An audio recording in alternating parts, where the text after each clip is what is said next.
सभी भक्तों को श्री शिवाय नमस्तुभ्यम हर हर महादेव। ओम नमः शिवाय, जय महाकाल, शिवाय नमः ओम। तो आज हम शिव महापुराण की कथा के रुद्र संहिता के द्वितीय रुद्र संहिता के प्रथम सृष्टि खंड में अध्याय 10 का वर्णन करेंगे। अध्याय 10 को सुनेंगे। इनसे पहले के अध्यायों में हमने जाना था कि किस प्रकार से भगवान शंकर ने भगवान ब्रह्मा और विष्णु के बीच जो युद्ध हो रहा था कि हम दोनों में से बड़ा कौन है, के बीच में अग्नि स्तंभ के रूप में प्रकट होकर उन दोनों के मध्य के युद्ध को रोका था। इसके बाद में भगवान ब्रह्मा जी और विष्णु भगवान शंकर के जो लिंग स्तंभ थे उसके 12 वर्षों तक उनके सम्मुख में 12 वर्षों तक हाथ जोड़कर खड़े रहे। भगवान विष्णु ने भगवान भोलेनाथ की स्तुति की और उसके बाद में भगवान शिव ने विष्णु और भगवान ब्रह्मा जी को दर्शन दिए। अब हम आज के इस अध्याय में जानेंगे कि किस प्रकार भगवान शंकर ने श्री हरि विष्णु जी को सृष्टि की रक्षा का भार दिया और भोग और मोक्ष का दान का अधिकार प्रदान किया। किस प्रकार से भगवान शंकर ने भगवान विष्णु को सृष्टि का भार संभाला। साथ ही साथ में हम 9 शमी पत्र का उपाय बताएंगे आज आपको, जो कि धन की प्राप्ति के लिए है। कब किया जाता है ये उपाय और कैसे करना है आपको ये उपाय, तो चलिए सुनते हैं। पर उससे पहले जिस प्रकार आप पुराने वीडियोस को लाइक कर रहे हो, चैनल को सब्सक्राइब कर रहे हो, वीडियो को शेयर कर रहे हो, इस वीडियो को भी उतना ही प्यार दें। वीडियो को लाइक, चैनल को सब्सक्राइब और अधिक से अधिक इस वीडियो को शेयर करें। तो चलिए सुनते हैं शिव महापुराण की कथा का 10वां अध्याय, द्वितीय रुद्र संहिता का प्रथम सृष्टिखंड।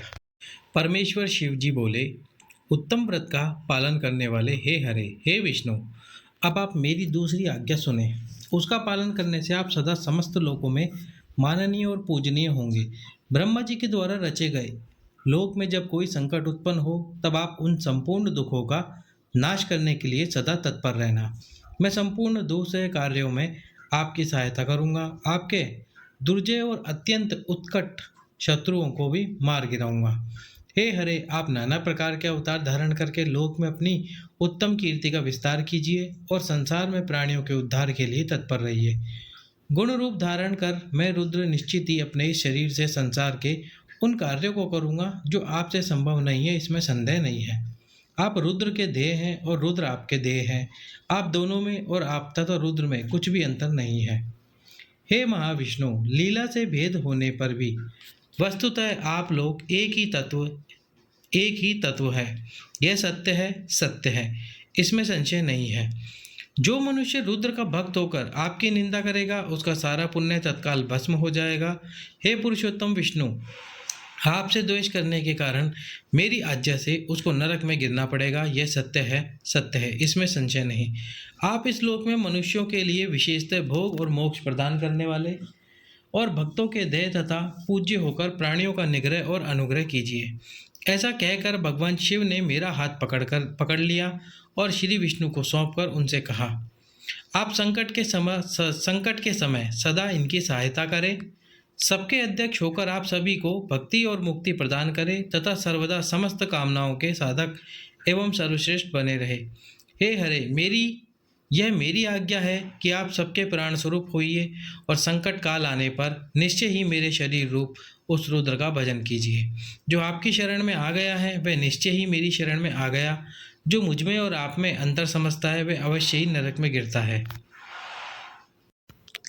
अब आप तीनों देवताओं के आयु बल को विशेष रूप से सुनिए। ब्रह्मा, विष्णु और शिव एकता में यानी किसी प्रकार का संदेह नहीं करना चाहिए, यानी कि ये तीनों एक ही है। 1000 चतुर्युग को ब्रह्मा का एक दिन कहा जाता है और उतनी ही उनकी रात्रि होती है।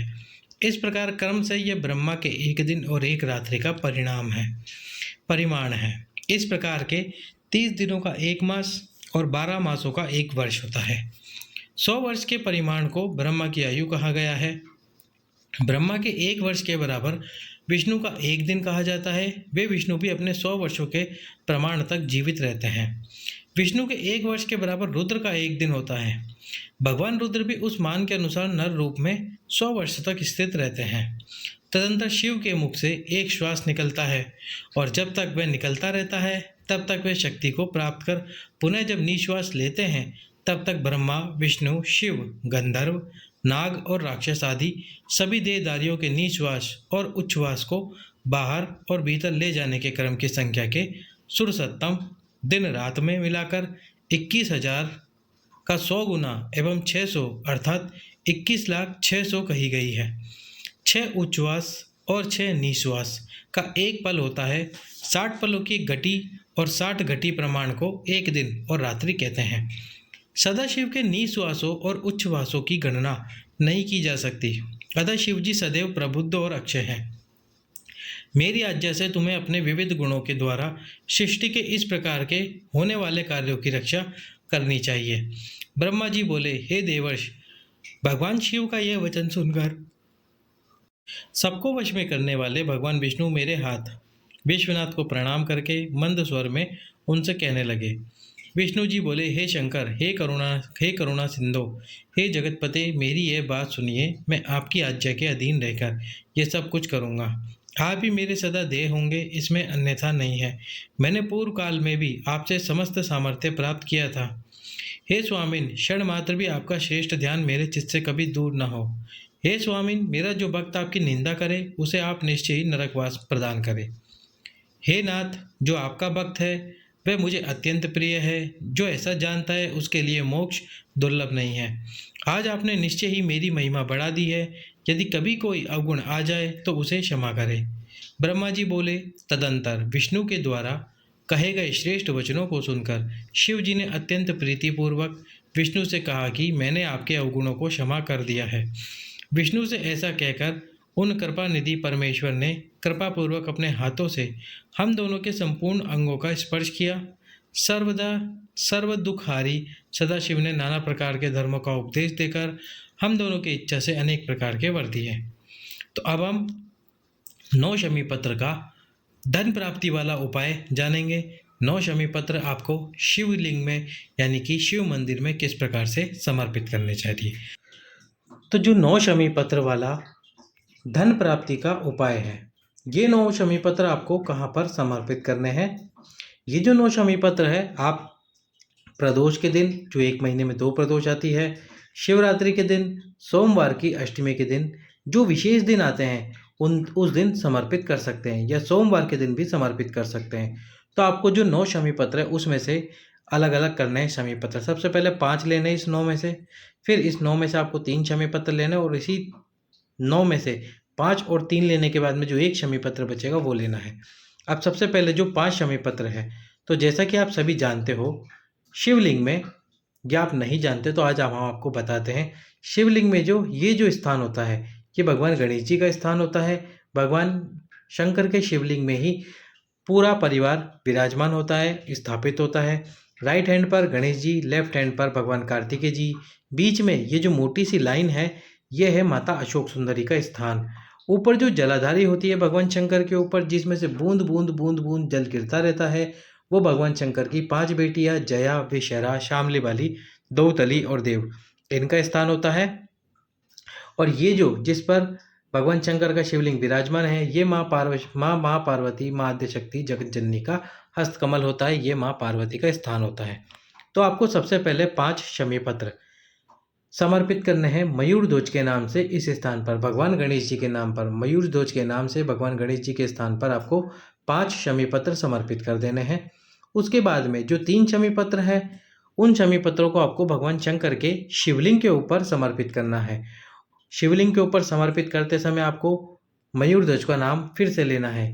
मयूर ध्वज भगवान का नाम लीजिए और जो 3 शमी पत्र है वो समर्पित कर दीजिए। इसके बाद में आपको भगवान शंकर के मंदिर की जो चौखट होती है, उस चौखट पर जब आप मंदिर से बाहर निकलोगे, बाहर निकलते समय जो आपका उल्टा हाथ हो, जैसे कि ये मंदिर का द्वार है, अब आप मंदिर से बाहर निकल रहे हो, तो ये जो उल्टा हाथ पड़ता है आपका, इस स्थान पर आपको वो अंतिम शमी पत्र मयूर ध्वज के नाम से समर्पित कर देना है। किनके नाम से? मयूर ध्वज के नाम से। मयूर ध्वज के नाम से वो अंतिम शमी पत्र समर्पित करो और फिर एक लंबी बाती का घी का दीप, कौन सा दीप? लंबी बाती का घी का दीप आपको प्रज्वलित करना है उस शमी पत्र के पास में रखकर। कौन सा शमी पत्र? जो आपने ये अंतिम शमी पत्र भगवान शंकर के द्वार पर रखा था, समर्पित करा था, इसके पास में एक दीपक प्रज्वलित कर दीजिए।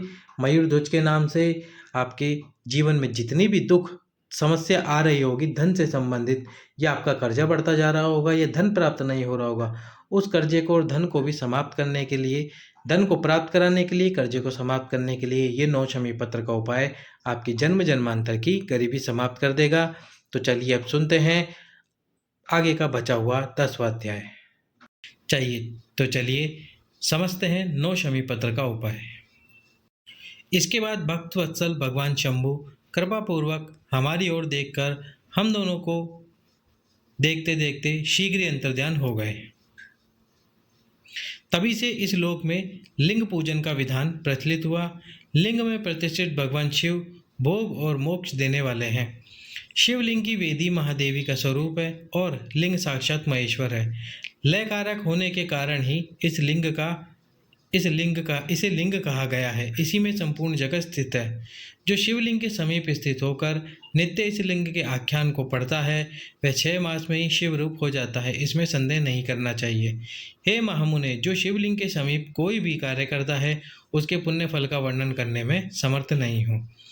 तो ये था शिव महापुराण की द्वितीय रुद्र संहिता का प्रथम सृष्टिखंड का 10वां अध्याय। सभी भक्तों को श्री शिवाय नमस्तुभ्यम्।